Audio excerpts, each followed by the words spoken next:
بسم اللہ الرحمن الرحیم۔ آج کا جو ہمارا ٹاپک ہے وہ ہے انویسٹیگیشنز، یعنی عمر کے حساب سے آپ کو کون کون سے ضروری ٹیسٹ کروانے چاہیے۔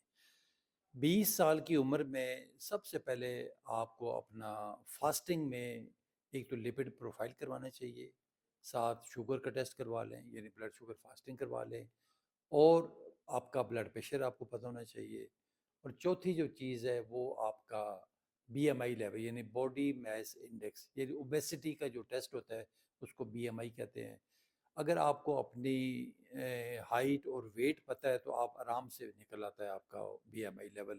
اور وہ فرض کریں کہ کسی پیشنٹ کا ویٹ 95 کے جی ہے اور ان کی جو ہائٹ ہے 1.75 ہے، تو بی ایم آئی برابر ہوگا 95 divided by 1.75 into 1.75 is equal to 31، یعنی 31 پہ آ جائے گا۔ اس کا مطلب ہے کہ ماڈریٹ اوبیسٹی ہے، یعنی 25 تک ہم کہتے ہیں نارمل ہے، 25 اور 30 کے ان بٹوین ہم کہتے ہیں کہ اوور ویٹ ہے، اور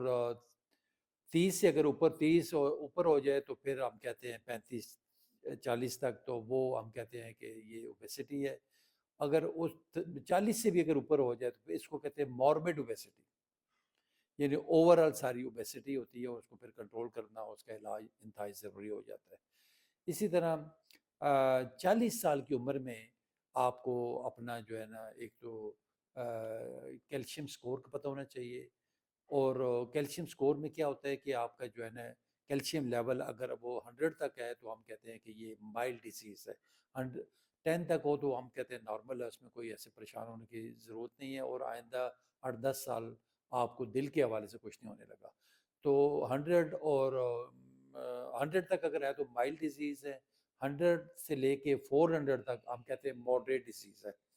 ٹھیک ہے۔ اگر وہ 400 سے زیادہ کیلشیم لیول اس میں سویئر ڈیزیز ہے، اور آپ کو مکمل اپنے باقی ٹیسٹ کروا کے اینجیوگرافی کروا کے اپنے جو کنسرن آپ کے کارڈیالوجسٹ ہیں ان سے رابطہ کر کے اور پراپر آپ کو ایڈوائز لینی چاہیے، ٹھیک ہو گیا۔ اور ساتھ ہی جو کیلشیم سکور کے ساتھ ساتھ آپ کو اپنا ایک ای سی جی، ایکو، ای ٹی ٹی، یعنی بیس لائن ٹیسٹ، اور ساتھ جو ہے نا ایک ٹیسٹ ہوتا ہے بلڈ کا جو یورین فار مائکرو البیومن، اس میں پتہ یہ چلتا ہے کہ آپ کو کڈنی کی ڈیزیز خدا نہ کرے وہ شروع تو نہیں ہوگی، یعنی یوریا کریٹینین بڑے بعد میں آتے ہیں، اس سے پہلے یہ 30 ملی گرام پر ڈیسی لیٹر تک یہ نارمل ہوتا ہے۔ 30 سے اگر زیادہ ہو گیا اس کا مطلب ہے کہ آپ کے کڈنی ڈس فنکشن ہونا شروع ہو گئے ہیں، تو آپ اس کا پراپر ایڈوائز دیں، ٹھیک ہے۔ اسی طرح ساتھ اگر وہ آپ الٹرا ساؤنڈ بھی کروا لیں، ایک ایبڈومن کا اور ایک پیلوس کا، تو وہ کم از کم جو ریلیٹڈ چیزیں ہیں پیٹ کے اندر جو ہوتی ہیں، مطلب جو لیور ہے آپ کا، کڈنیز ہیں،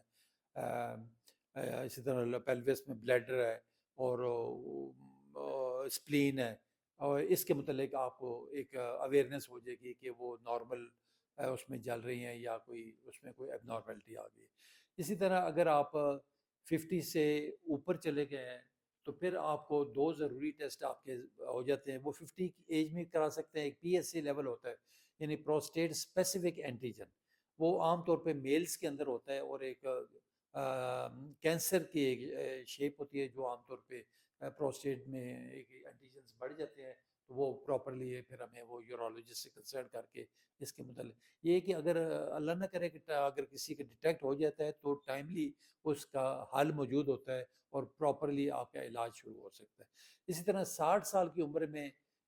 اگر کوئی پہلے نہیں کروایا کسی نے تو وہ دوبارہ وہ پی ایس اے ٹیسٹ ہوتا ہے، وہ بلڈ میں آپ کا ڈیٹیکٹ کرتے ہیں۔ اور اس کے علاوہ جو ایک ضروری ٹیسٹ ہے جس کو کہتے ہیں سٹول فار اکلٹ بلڈ، اگر کسی پیشنٹ کو اگر بلیڈنگ ہوتی ہے پر ریکٹم، یا پیٹ میں اکثر مطلب گڑبڑ رہتی ہے اور مختلف جگہ سے بلیڈنگ ہونے کا اندیشہ ہوتا ہے،